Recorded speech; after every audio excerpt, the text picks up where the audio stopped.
இயேசுவே உம் அன்பை விட்டு எங்கே செல்லுவேன்?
திருப்தியாக்குகிறார். கழுகு சமானமாய் வயிறு திரும்ப வளர்வது போலாகிறது.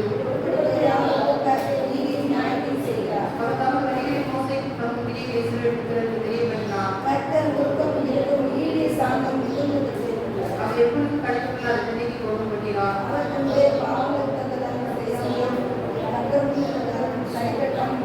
பூமிக்கு வானவர்கள் உயர்வாய் இருக்கிறவர்களுக்கு பயப்படுகிறவர்கள் மேல் அவருடைய கிருபை அவர் பெரிதாய் இருக்கிறது.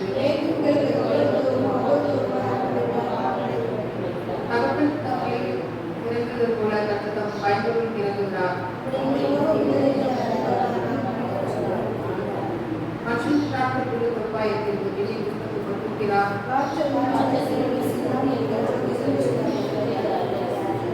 கர்த்தருடைய கிருபை அவருக்கு பயன்படுத்தி அவருடைய நீதி அவருக்கு மனாதையை நினைக்கின்றது.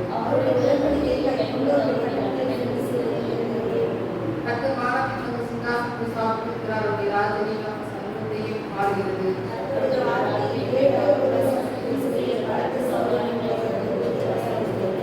கர்த்தருக்கு பிரியமான செய்திகள் பணிக்காரராக இருக்கிற அவருடைய சக சேனையை அவரை சோதரிக்கிறார்.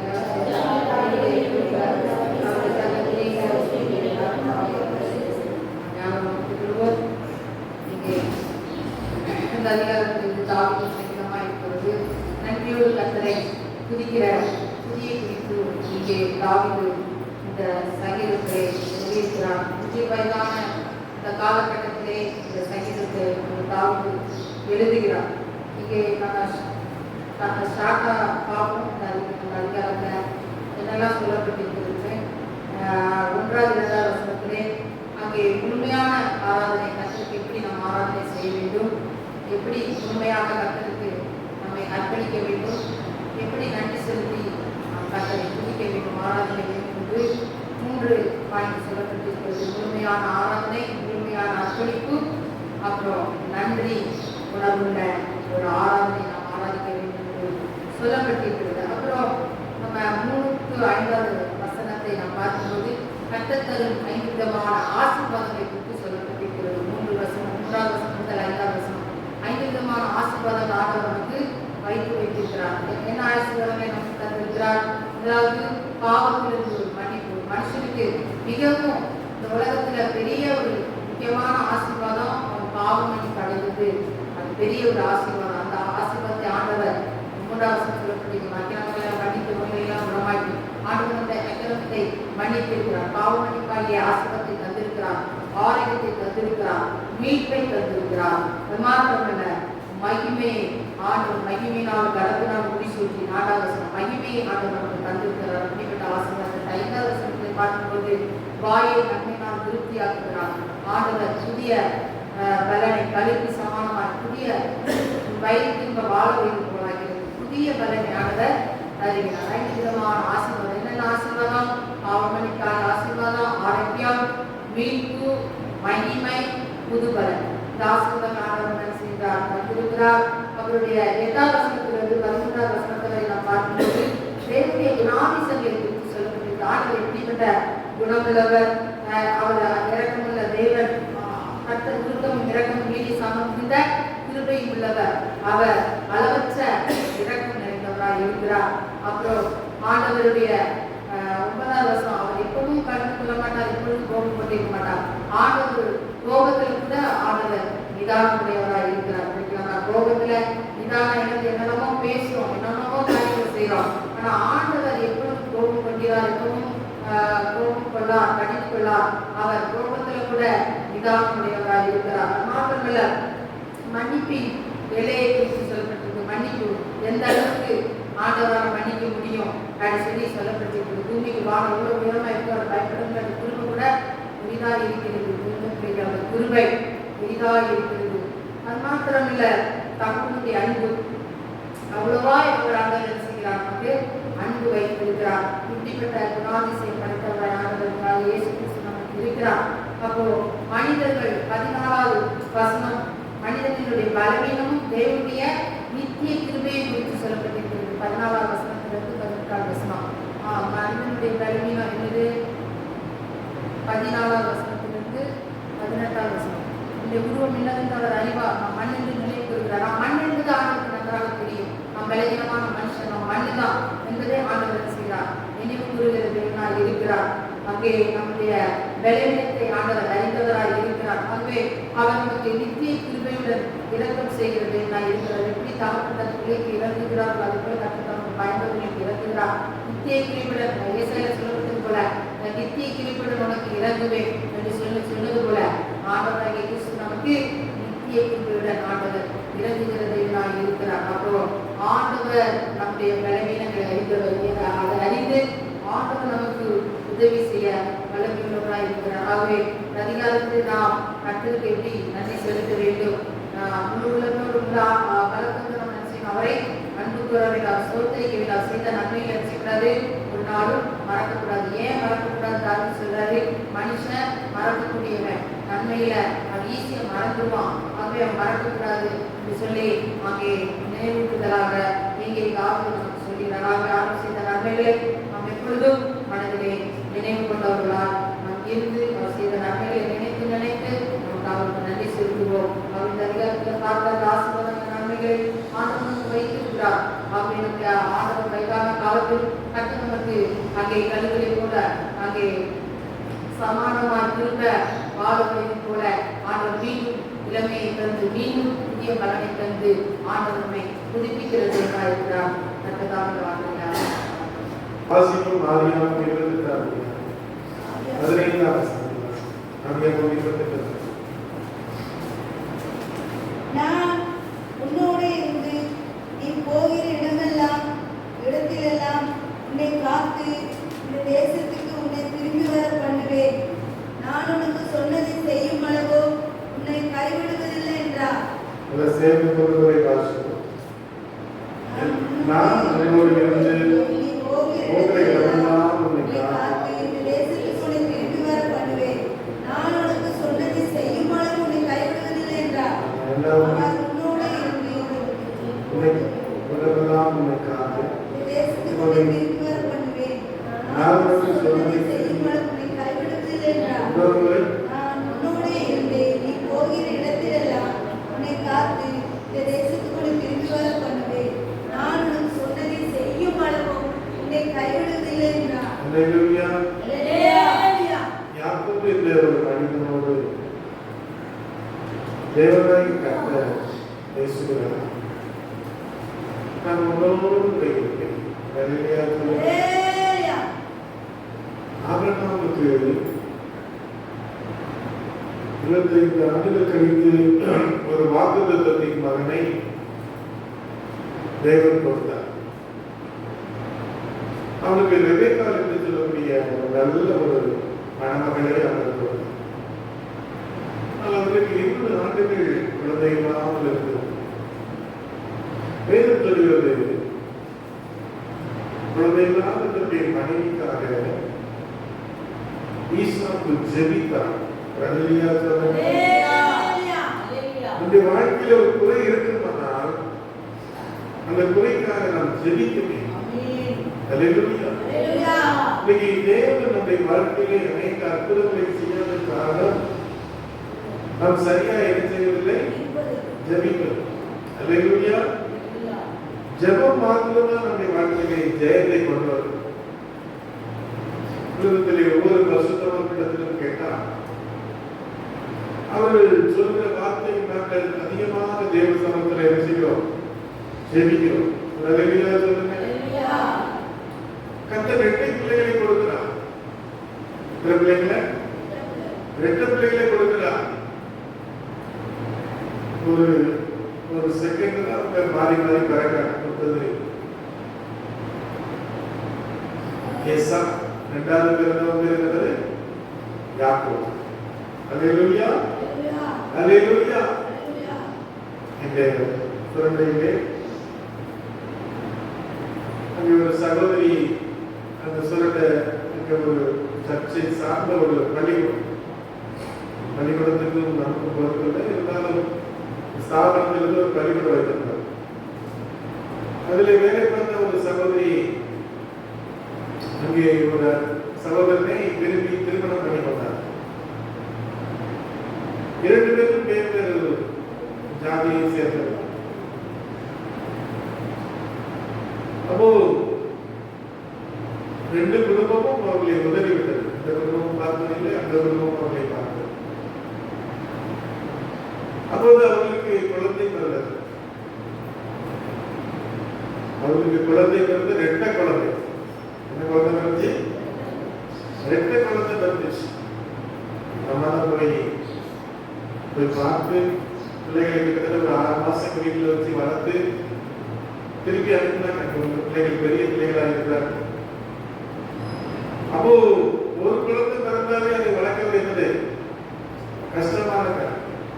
2 பிள்ளை 3 பிள்ளை பெற்றது லேசான விஷயமா வளர்க்கிறது.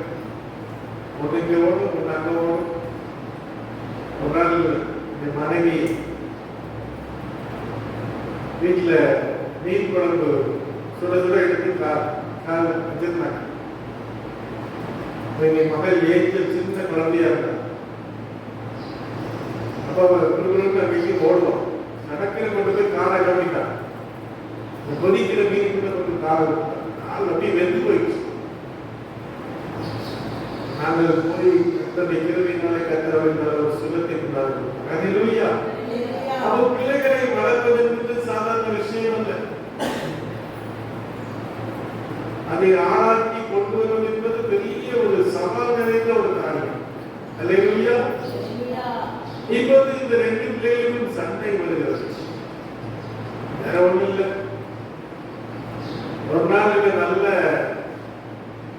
குழம்பு வச்சிருந்தான். இந்த சூப் வெளிநாட்டுல பாத்தீங்கன்னா நம்ம குழம்புன்னு சொல்லுவோம், வெளிநாட்டுல சொல்லுவாங்க சூப் அப்படின்னா. அது நல்ல சிவப்பு சூப்பா இருந்துச்சு. ரஷ்ய மக்கள் போர்ச்சிங்கிற சூப் பண்ணுவாங்க, சிவப்பு கலர்ல. வீட்டுக்கு சில ரஷ்ய மக்கள் வந்திருந்ததும் அது பண்ணாங்க. ரொம்ப அது இந்த பீட்ரூட்ல பண்ணோம், செக்கச்சவேன்னு. அதே போல ஒரு சூப் பண்ணணும். அப்ப அண்ணக்கார பசியோட வந்திருக்கானா தம்பிக்கார என்ன பண்ணணும் சொல்லுங்க. அவங்க கேட்ட ஒரு சொத்தை எழுதி கொடுத்துரு கண்டிப்பா. இன்னைக்கு உலகம் அப்படிதான் இருக்குது. என்ன செய்யுது? யார் சொத்து யாரு எடுத்துக்கலாம். ஹல்லேலூயா. இப்பதான் கொஞ்ச நாள் தான் இந்த உலகத்துல மழை போகிறோம். ஒரு மனிதன் என்ன செய்தான்? ஓடிக்கொண்டு கடவுளை பார்த்து சொன்னான், சூரியன் மறைவதற்குள்ளாய் நீ எவ்வளவு ஓடுகிறாயோ அதெல்லாம் என்னது உன்னுடைய சொந்தமாக. மாடு ஓடிட்டு இருக்கிறான், பெரிய அளவு ஓடிட்டான். இன்னும் கொஞ்சம் நேரத்துல சூரியன் மறைஞ்சிடும். இன்னும் கொஞ்சம் ஓடினா இன்னும் கொஞ்சம் சொத்து கிடைச்சிருக்கேன்னு சொல்லி ஓடினான். ஆனால் அதுக்குள்ள அவனுக்கு நெஞ்சு வலி வந்து அவன் நினைச்சுதான் மறித்து போய்விட்டான். ஆண்டவர் கேட்டான், மதியனே இன்னைக்கு ராத்திரி இன்றைக்கு இந்த ஜீவன் எடுத்து கொண்டு போனான். நீ சேர்த்தவைகள் யாருடைய? ஹல்லேலூயா. ஹல்லேலூயா. நமக்கு தேவைதான் சொத்து, தேவைதான் பணம், தேவைன்னா அதிலே நம்ம ஒரு வெறிய கூட சேர்க்கணும், வைக்கணும், அதை பண்ணணும், இதை பண்ணணும். ஆண்டவர் கொடுக்கிறதை நாம் வாங்கிக்கொள்ள வேண்டும். ஒரு அருமையா சொல்லுங்க. இப்போது ஆசீர்வாதத்தை ஏமாற்றுகிறார் தகப்பன். மூத்த மகனை ஆசீர்வதிக்கும்படியாக விரும்புகிறார். என்ன பண்றார்? அதை கேட்டு மகனை மூத்த மகன் மாதிரி ஏமாத்தி தகப்பன் ஆசீர்வாதத்தை பெற்றுவிடுகிறான். இப்போது வந்து கேட்கிறான், எப்பா என்ன ஆசீர்வதித்து மூத்த மகன் கேட்டபோது இல்லை நான் ஆசீர்வதித்தேன் சொன்னபோது இப்போது சொல்கிறான், யாக்கோபு என்னை ஏமாற்றி விட்டான், என்னுடைய சொத்தை பறிச்சுட்டான், என்னுடைய ஆசீர்வாதத்தை பறிச்சுட்டான், அதனால அவனை கொலை பண்ணுவேன் என்கிற ஒரு காரியம் வருகிறது. ஒரு அருமையா சொல்லுங்க. யாக்கோபு எப்படிப்பட்டவன்? நல்ல அடக்கமான பையன் தான். என்ன சொல்லி தரது? ஊம குசுமன். எப்படிப்பட்டவன்? ஊம அதுக்கு பழமொழி சொல்லுவாங்க. எழுதுவாங்க, ஊம ஊரை கெடுக்குமா, பெருச்சாடி வீட்டை கெடுக்குமா. இல்லையா? அந்த பழமொழிலாம் நமக்கு தெரியாது. இந்த மாதிரி பசங்களுக்கு என்ன தெரியாது. பையன் பேர் என்ன? என்ன பேருமா? ஜெர்மனிக்குலாம் பழமொழி தெரியும். அந்த காலத்துல நிறைய பழமொழி சொல்லுவாங்க. ஊமை என்ன செய்யுமா? ஊரை கெடுக்குமா, பெருச்சாடி வீட்டை கெடுக்கும். அப்போ ஒரு பெரிய ஊமை, நல்ல அமைதியா நல்ல மாதிரி இருப்பான். ஆனா எல்லா கிரிமினல் வேலையும் பார்க்கிறவன். அல்லேலூயா சொல்லுங்க. அல்லேலூயா. இப்போது அப்படி தாழ்ந்துட்டாயிட்டு நீங்க இருந்தா ஒண்ணு என்ன பண்ணுவான்? ஏசா கொண்டுவான், கொண்டுட்டா அவனை தூக்குல போட்டுவாங்க. 2 பிள்ளைகளும் இலக்க விரும்பல. அதனால நீ என்ன செய்யறா? அங்கே ஆறால இருக்கிற லாபாவின் இடத்துல அல்லேலூயா சொல்லுங்க. அவன் விரட்டப்பட்டான். சொந்த இடத்தை விட்டு விரட்டப்படுகிறான். காரணம் சின்ன ஒரு பொய், சின்ன ஒரு ஏமாற்று, விளையாட்டுத்தனமா பண்ணான். ஆனா அவன் வாழ்க்கையே ஓட வேண்டிய ஒரு சூழ்நிலை வந்தது. அல்லேலூயா. வாழ்க்கையில ஓடுகிறான். பயம், தனிமை. தேவப்பிள்ளைகளை உடைய வாழ்க்கை கூட இருக்குதா? ஒரே ஓட்டம், ஒரே பயம், தனிமை. அவன் யாக்கோபின் வாழ்க்கையில குடும்ப பிரச்சனை இருக்கு. அவனுக்கு எதிர்காலம் தெரியாது. தனிமை, பயம், மனவேதனை. அல்லேலூயா சொல்லுங்க. அவன் ஒரு சின்ன தம்பி இருந்தான். அவன் இருட்டுல வந்துட்டு இருந்தான். இருட்டை கண்டு அவன் பயந்தான்.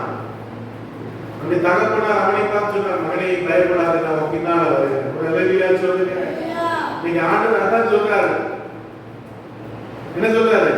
நான் உன்னோடு சொல்லுங்க, சொல்லுங்களேன், இருப்பேன். அல்லேலூயா. சங்கீதம் 23:4 என்ன சொல்லுகிறது? பார்க்காம சொல்லுங்க. நான் மரண இருளி ஸ்டார்ட் பண்ணி வர வேண்டியது. அந்த ஜெனரேட்டர் இழுத்து ஸ்டார்ட் பண்ண வண்டியில எழுதினோம். கிக்கர் அடிச்சு ஸ்டார்ட் பண்ணா அது ஓடும். அதே மாதிரி தான் இருக்கு. அல்லேலூயா. அல்லேலூயா. நான் மரண இருளி பள்ளத்தாக்களை நடந்தாலும் ஒரு அல்லேலூயா சொல்லுங்க. மரண இருளி பள்ளத்தாக்கை வரலாம், ஆறுகளை கடக்க நேரலாம். கர்த்தர் நம்மோடு கூட இருக்கிறார். அல்லேலூயா சொல்லுங்க. சங்கீதம் ஏசாயா 41:10 என்ன சொல்லுது? நீ பயப்படாதே, திகையாதே, உன்னை பலப்படுத்தி நீதி பலக்கிறதுனாலே. ஆமே. உபாகம் 31:8 என்று சொல்லிட்டு வாசிக்க. உபாகம் 31:8. அல்லேலூயா சொல்றார்.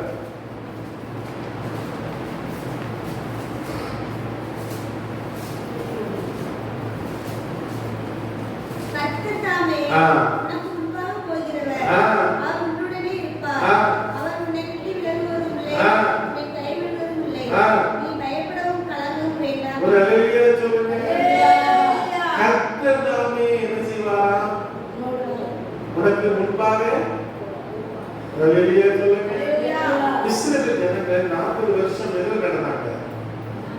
வனாந்தரத்தில் நடந்தாங்க. ஆண்டவர் சொன்னார், இதை தூதனை உனக்கு முன்பாக அனுப்பு. அல்லேலூயா. அல்லேலூயா. முன்னால தூதன், பின்னால எழுது தேவனுடைய மகிமை. அல்லேலூயா. நீ கர்த்தர் உங்களை உன்னதமானுடைய மறைவில் இருக்கிறவன் சர்வ வல்லமைய ஆண்டவருடைய மறைவில் வச்சு உங்களை பாதுகாக்கிற அப்படின்னா ஞானிகள் விக்கனங்கள் போராட்டங்கள் என்ன செய்யல வரவில்லை. திடீர்னு எனக்கு வயிறு பிரச்சனை ஆயிடுச்சு. ஆண்டவர் மோசம் அது முழுக்க ரொம்ப பலகீனமா இருந்துச்சு. சாயங்காலம் தான் கர்த்தர் அப்படின்னு எனக்கு உதவி செய்யணும். அவருடைய சரீரத்துல திடீர்னு என்னமோ நடக்குது. திடீர்னு பலகீனம், திடீர்னு மயக்கம், திடீர்னு கிலோமீட்டர், திடீர்னு என்னெல்லாமோ நடக்கிறது.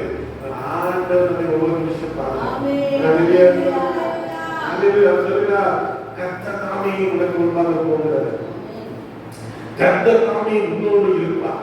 அவர் உன்னை விட்டு விலகுவதில்லை. ஆமே. பெத்தேல் அனுபவம் எப்படிப்பட்டது? அதுக்கு முன்னால் அந்த பெத்தேலுக்கு முன்னால் அந்த இதுக்கு என்ன பேர் இருந்துச்சு சொல்லுங்க? லூஸ். என்ன பேரு? லூஸ். லூஸ்னா யார சொல்லுவாங்க? மனநிலை சரியில்லாதவங்களை பத்தி நம்ம என்ன சொல்லுவோம்?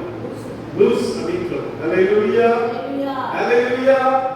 அப்ப ஆண்டவர் சந்தித்த போது ஒரு ஏணி வைக்கப்பட்டது. ஒரு அல்லேலூயா சொல்லுங்க. அல்லேலூயா. அந்த ஏணி யாரு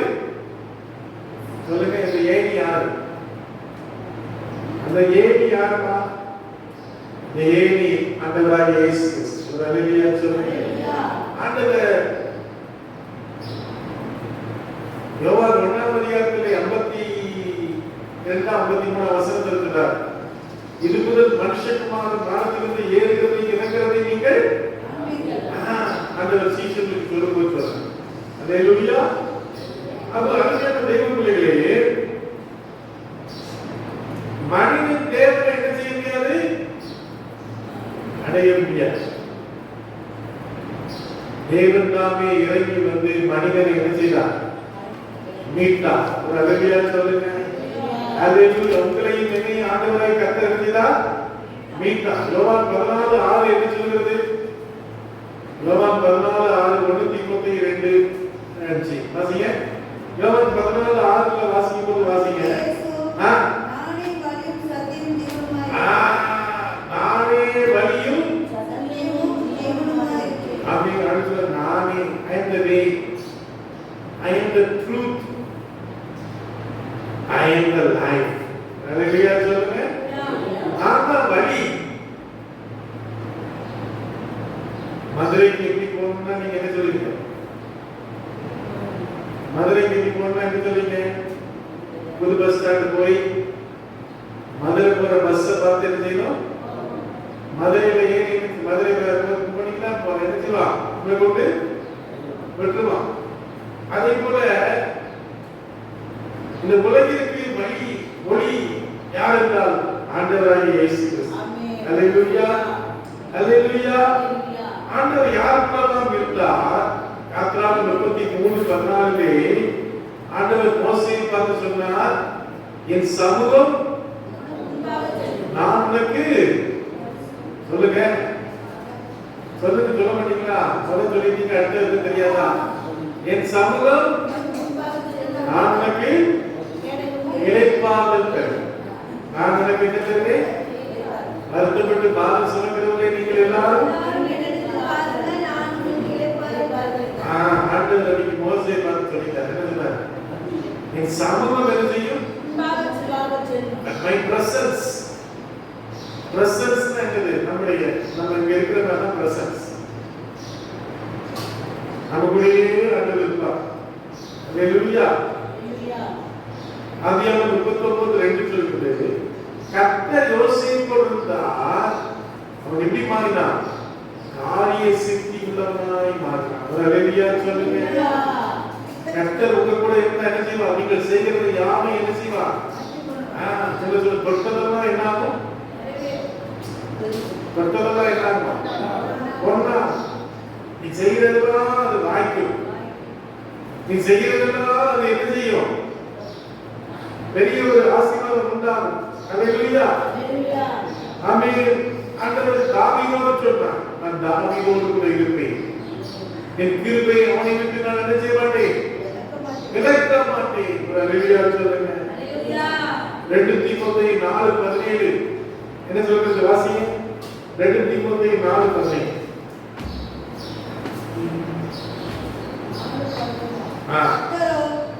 எனக்கு துணையாக நின்று என்னாலே பிரசங்கம் நிறைவேறுவதற்காகவும் புறஜாதிகள் எல்லோரும் கேட்பதற்காகவும் என்னை பலப்படுத்தினார். ஒரு அல்லேலூயா சொல்லுங்க.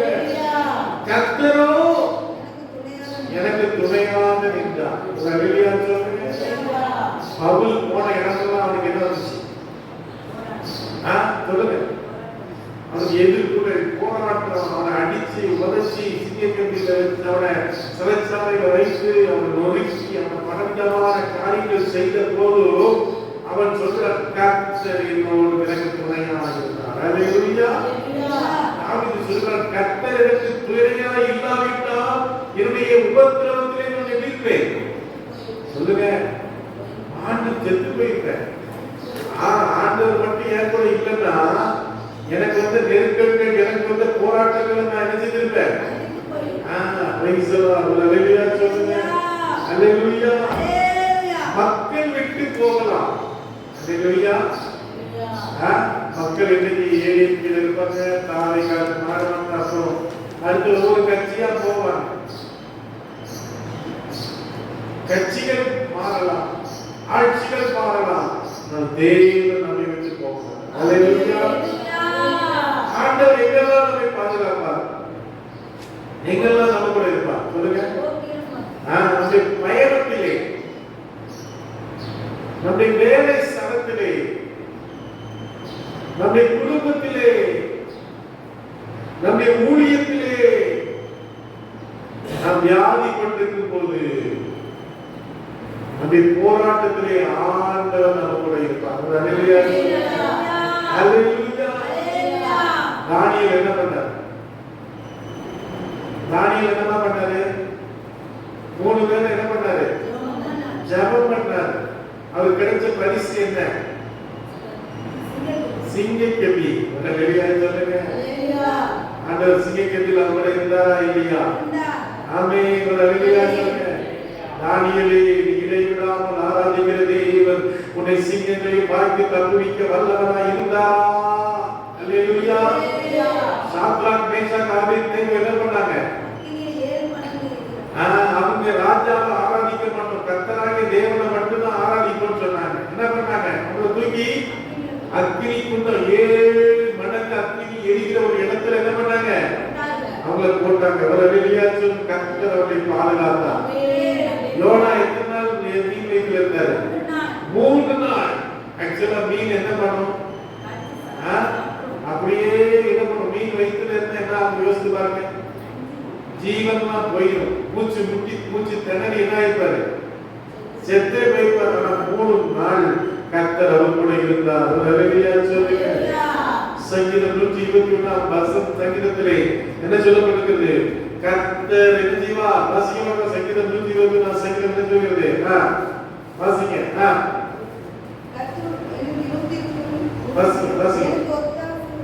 வாசிங்க. வானத்தை பூமி உண்டாக்கின கர்த்தரிடத்திலிருந்து எனக்கு ஒத்தாசை வரும். உன் காலை தள்ளாட விட்டார். உன்னை காக்கிறவர் உறங்கு. அல்லேலூயா சொல்லுங்க. நம்ம தூங்கிடலாம். காலையில எழுப்பி ஜெபிக்கிற மக்களா இருந்தா தூக்கம் வந்துடும். வயசாக சரத்துல தலைக்கு தூக்கம்.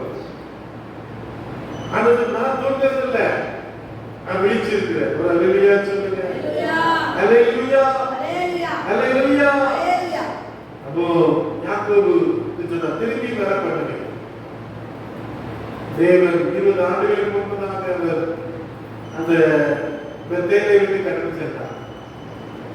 20 ஆண்டுகள் கழித்து சில பிரச்சனைகள் வரும்போது அவர் அங்கிருந்து கடந்து வருகிறார். போகும்போது தனிமை, வெறுமை, போராட்டம், என்ன ஆவோமோ என்கிற ஒரு சூழ்நிலை. ஆனால் அவர் வரும்போது ஆசீர்வாதம். ஒரு அல்லேலூயா சொல்லுங்க. அல்லேலூயா. அல்லேலூயா. அல்லேலூயா. அதுக்கு ஆண்டவர் மனைவிமா, பிள்ளைகள், ஆடு, மாடு, ஒட்டகம், வேலைக்காரர்கள் எல்லாத்தையும் கொடுக்கிறார். அல்லேலூயா. பேதுருடைய வாழ்க்கையிலே பேதுரு இயேசு கிறிஸ்து சிலுவையிலே அறையப்படுவதற்கு முன்பதாக ஆண்டவர் என்ன செய்தார்? சபித்தார், சத்தியம் பண்ணினார். ஆனால் கர்த்தர் அவரை திரும்பவும் ஒழிக்காராக இருந்தார். அல்லேலூயா. அல்லேலூயா. அந்த கெட்ட குமாரன், இளைய குமாரனுடைய வாழ்க்கையிலே தகப்பனிடத்திலே சொத்தை கொடு, நான் போகிறேன் என்று சொல்லி அவருடைய இஷ்டம் போல வாழ்ந்தார்.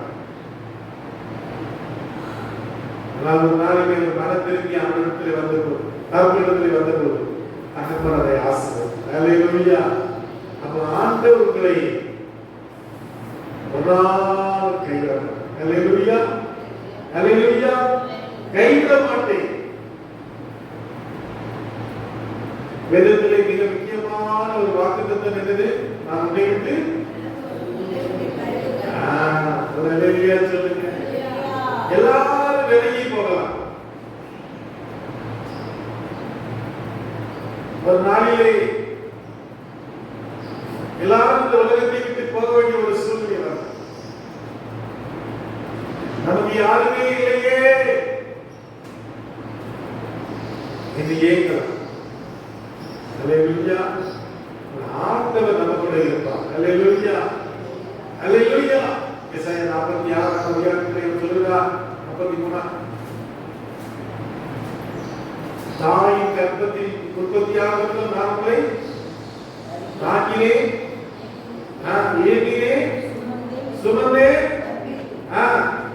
உங்கள் நரம்பை மட்டும் நினைச்சுவேன், ராகுவே ஏங்குவே சுமப்பே. அல்லேலூயா சொல்லுங்க. அல்லேலூயா. வயசு ஆளாக இருந்தாமோ ஒரு பயம் வந்துடும். நம்மளை யாரும் பார்க்க மாட்டாங்களோ, நம்மளை எல்லாரும் கைவிட்டுவாங்களோ. அல்லேலூயா சொல்லுங்க. ஆமென். எசாயா 46 3 நம்ம பாருங்க, ஆண்டவர் புதி பைதாகும் போது நம்ம என்ன செய்வாரா? வாங்குவார். அல்லேலூயா சொல்லுங்க. அல்லேலூயா. கிறிஸ்துவிலே நிறைவேறும் வாக்குத்தத்தம். மத்தேயு 28:20 என்ன சொல்லுது? உலகத்தின் முடிவு வரைக்கும் சகல நாட்களிலும். அல்லேலூயா. ரோமர் 10:28 வாசிங்க. ரோமர் 8:38 ரோமர் 10:28 ரோமர் 10. நான் அவைகளுக்கு நித்திய ஜீவனை கொடுக்கிறேன். அவைகள் ஒரு காலமும் கெட்டுப் போவதில்லை. ஒருவனும் அவைகளை என் கையிலிருந்து பறித்துக் கொள்வதும் ஆண்டவர் சொல்லுகிறார், என் கையில் இருந்து என்ன செய்ய முடியாது. அல்லேலூயா. தம்பி பேர் என்ன தெரியும்? தம்பி பேர் ஜெர்மி தம்பிய அருமையான பேர் இளையராஜா சார். அவர் கையை பிடிச்சி கூட்டு போறாங்க. எவனாவது வந்து அவர் கொடுக்க முடியுமா? அவர் என்ன பண்றாரு? கலக்கிட்ட மாட்டே கேட்டுச்சு. ஏன் பிள்ளைய கொடுக்கல? அல்லேலூயா, அல்லேலூயா. அதே போலதான் இன்னைக்கு ஆண்டவருடைய கரத்திலே நாம் இருக்கிறோம். ஆண்டவருடைய கரத்தை வைத்திருக்கிறார். அல்லேலூயா. ஒருவனும் நம்மை கொண்டு பறித்துக் கொள்ள முடியாது. ஒருவனும் நமக்கு தீங்கு செய்ய முடியாது. ஏதும் நம்மை பிரிக்க முடியாது. எல்லா கரங்களையும் சொல்றவங்க அந்த மனுஷன் தன்னுடைய கனவுல 2 பாத சுவடுகளை பார்த்தான். ஆண்டவரே, எனக்கு பிரச்சனை போராட்டம் வரும்போது என்ன தனியா விட்டு போய்க்கிறேன், அம்போடு விட்டுட்டு போய்க்கிறேன், மனசாட்சியத்தில் அவங்களால நம்பி வந்தேன். ஆண்டவர் சொன்னாரா, மகனே, பிரச்சனை போராட்டம் வரும்போது என் தோள்ல தூக்கி சொன்னது. அல்லேலூயா சொல்லுங்க. அல்லேலூயா. ஒரு பிள்ளைய ஒரு 5 வயசு ஒரு 10 வயசா இருக்கும்போது என்ன செய்யலாம்? தோள்ல 20 வயசு ஆகும்போது தோல்ல அப்ப நம்ம தூக்க முடியாது. அல்லேலூயா சொல்லுங்க. ஏசப்பா நம்ம தூக்கி சுமக்கிறதா. அல்லேலூயா, அல்லேலூயா. அன்பான தேவ பிள்ளைகளே, இன்று நீ ஓடிக்கொண்டிருக்கிறாய். பயத்தில் இருக்கிறாயா? தனிமையில நீ இருக்கிறாயா? தோல்வியா? ஊழிய சோர்வா? ஆண்டவர் சொல்கிறார், நான் உன்னோடு கூட இருக்கிறேன். நான் உன்னை காப்பேன். நான் உன்னை திரும்ப கொண்டு வருவேன். நான் உன்னை கைவிட மாட்டேன். எல்லா கண்களின் மீதும் சொல்றேன். என்னை துதிக்கச் செய்தி